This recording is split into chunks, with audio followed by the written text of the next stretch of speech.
Robbie Forgotten, Chapter 8. Lazy Park was the perfect place to have their picnic. With the blanket spread out under the shade of the trees, Robbie clasped his hands behind his head and kicked back, relaxing as best as he could. He didn't bother with any of the sports candy, seeming more inclined to take a nap. But it wasn't easy with all of the kids eating, chatting, and laughing around him.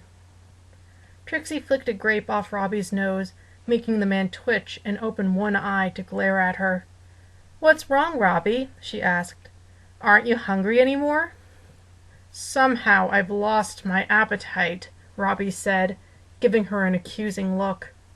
She just grinned and popped another grape in her mouth. "After we're done with lunch, why don't we play a game?" Stephanie suggested. "I'd rather take a nap," Robbie grumbled, closing his eyes once more. "But you can nap when it's time for bed," Ziggy said. "I'll be too busy sleeping then," Robbie yawned. Trixie took the opportunity and flicked another grape at the reclining man. Her aim was perfect as it soared straight down his throat. Robbie jerked upright with a cough and a gag before swallowing the offending fruit.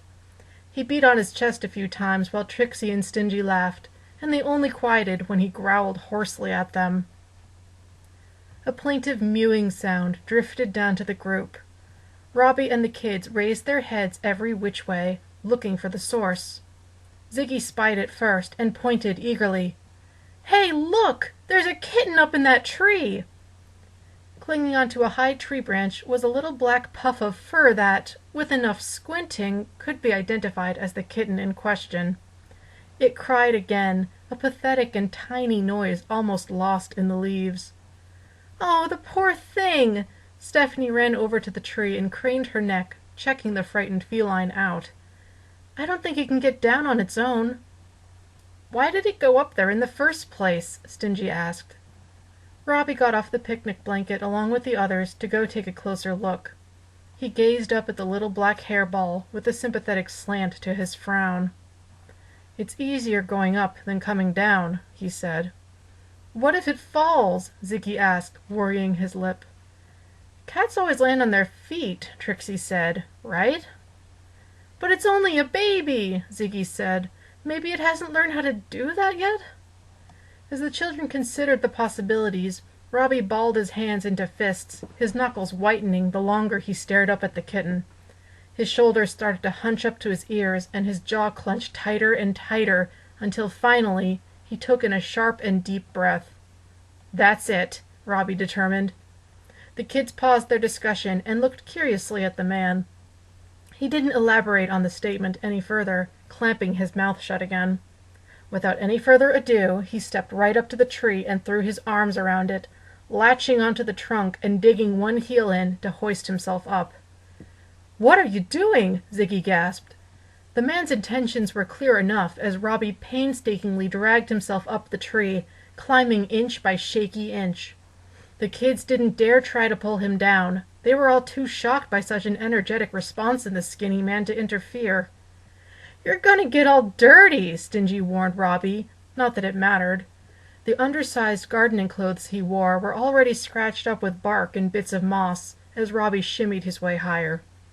It truly was an impressive feat, and the kids stopped shouting any more distractions at him, falling into an odd silence as they watched. Robbie was puffing and sweating by the time he got near the large tree branch on which the kitten had taken cover. His arms and legs were about ready to give out on him, trembling and aching from being strained so thoroughly. He just managed to swing one leg up on the branch and drag himself the rest of the way so that he finally sat with his back against the trunk, chest heaving and hands raw from clawing up the bark.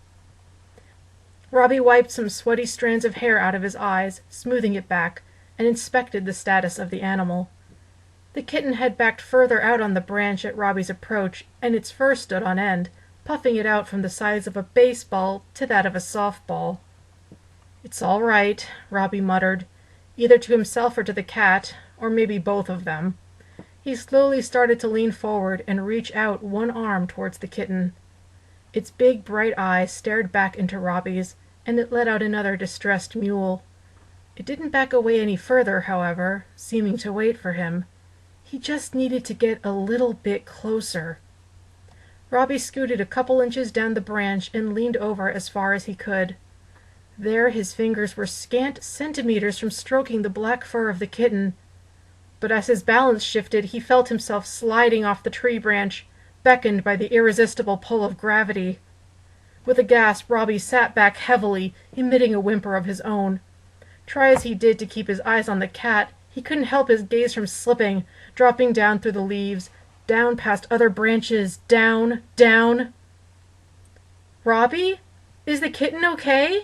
Stephanie called up to Robbie after a time of relative silence. The kids could only see Robbie sitting up there, and he wasn't moving very much. They couldn't see the kitten at all anymore.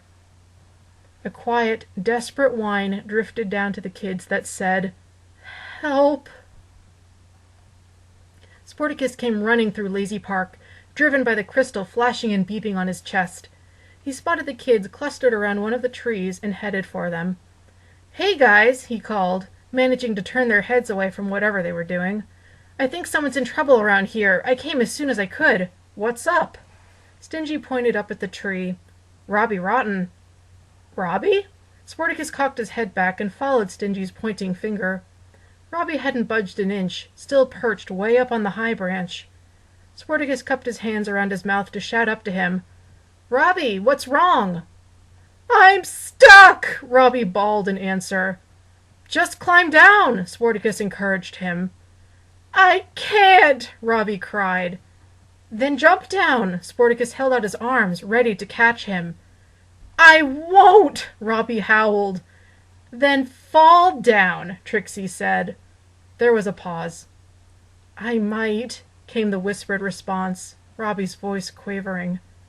Trixie snickered but quieted at once under Sportacus's gaze. "Just hang on, Robbie," Sportacus said. "I'll be right back."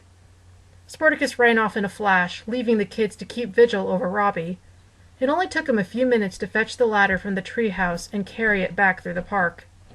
It was just tall enough when he set it against the tree for him to climb up underneath Robbie's branch.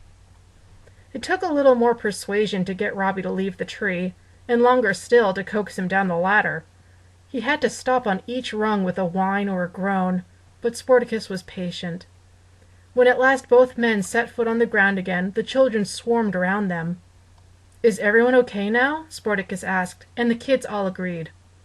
Robbie, meanwhile, slipped a hand into his overalls and, wincing, drew out a wriggling ball of black fur with sharp little claws. The kitten squirmed in his hold and meowed insistently. Sportacus looked confused by the stowaway, but the children all started to cheer. "You did it! You saved the kitten!" Stingy shouted with joy. "That was great!" Trixie laughed. "Is that why you were up there?" Sportacus asked, and laughed too. "Good job, Robbie." "You were really brave," Stephanie said. Robbie's painful wincing subsided slightly as he considered their words. "I was, wasn't I?" he said. "You were as brave as Sportacus," Ziggy agreed. "Just like a superhero." A hero. Robbie looked thoughtfully at the kitten. It had quit flailing around and settled on purring. Carefully, Robbie crouched down and set the tiny animal free. It shook itself out and scampered away a safe distance where it could groom itself in peace. He brushed at himself, not making much difference to all the bits of wood, moss, and cat hair that marred his loner clothing. "Not dressed like this." "Your clothes must be dry by now," Stephanie said. "You could go change and come back, and we'll finish our picnic." Go all the way there just to come back? Robbie looked tired at the very idea. I was already ready for a nap before that wild beast got itself up in the tree. "Why don't I get them for you?" Sportacus offered. "You stay here with the kids. I'll be right back." While Sportacus ran and jumped out of the park, Robbie wasted no time hobbling back over to the picnic blanket and sprawling down on it. He upset plates of crackers and cantaloupe, but it didn't matter. All those heroics had earned him a nap, and none of the kids were going to stop him this time. They sat down around the snoring man, giggling and hushing each other so as not to disturb him while they finished their lunch. Robbie was not happy to be woken, but he cheered up quickly enough at the sight of the purple and blue peace offerings that Sportacus carried in his arms. With a delighted cackle, Robbie grabbed his clothing and shook them all out, admiring how clean and flawless they were. Once he'd gotten over the reunion with his wardrobe, however, he looked around the park uncertainly. "The airship's still out in the field," Sportacus said, already knowing what the man was looking for. "You can change in there if you like." "You're a real sporta pal." Robbie grinned at the hospitable hero and made a beeline for the clearing, only a hop, skip, and jump away. Sportacus chuckled a little and helped the kids clean up the remains of the picnic before they all followed after the man. The kids wandered around the clearing as they waited for Robbie, picking at flowers or kicking pine cones back and forth. Sportacus kept them entertained too by teaching them how to do cartwheels and handstands. They ran around the airship as they raced each other, tumbled in the grass, laughed and played without a care in the world. "Robbie sure is taking a while," Stephanie said during a break from playing tag. "Do you think he's okay?" Ziggy asked. "Maybe he got stuck in the mare's overalls." "Maybe he's napping again," Stingy suggested dryly. "Then we'd better go wake him," Trixie said with a grin. Together they headed for the entrance into the airship. The ramp was still extended down, the door open. Sportacus appeared in the doorway of the airship just as they reached the egress, blocking their entry. "Hey, kids," the blue-clad man greeted them with a perky wave. "What's going on?" "Oh, Sportacus," Stephanie smiled up at him. "We didn't see you go in. Is Robbie still inside?" Sportacus came up behind the kids with his hands on his hips. "What are you guys doing?" he asked. The kids spun around to look at Sportacus. He tilted his head curiously at their blank stares. "Sportacus?" Stingy asked. "Yes," Sportacus replied up in the ship. The kids turned around again, looking back up at him. Stephanie rubbed at her eyes and Ziggy blinked rapidly, none of them sure of what they were seeing. Sportacus traipsed down the ramp and they parted quickly out of his way. He stopped in front of Sportacus with a raised eyebrow. "I'm Sportacus," Sportacus said with a tentative grin. "No, I am Sportacus," Sportacus said, grinning back. It was like they were seeing double. Sportacus and Sportacus stood face to face, same hat, same goggles, same uniform, even the same sharp mustache.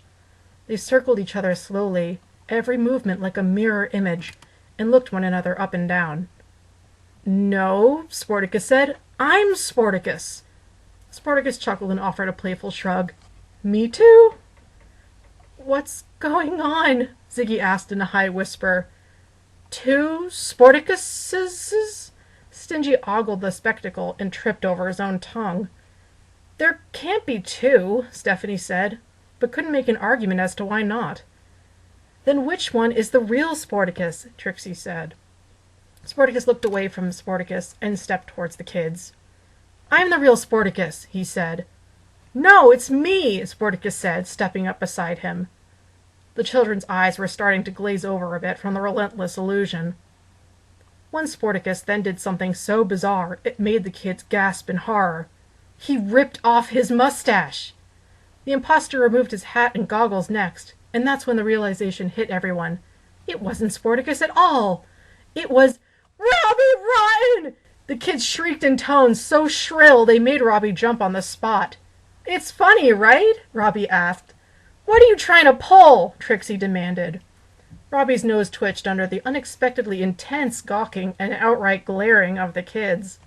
He tried to keep the grin on his face as he held up his false mustache, showing it off for them. "It's just a bit of fur from that kitten today. Pretty convincing, isn't it?" He turned to Sportacus when he got no encouragement from the kids. "I mean, I look just like you! Like some sort of No!" Stephanie interrupted him, finding her voice again. "It's not funny at all." "It isn't?" Robbie dropped the fur and fidgeted the sports cap around in his hands.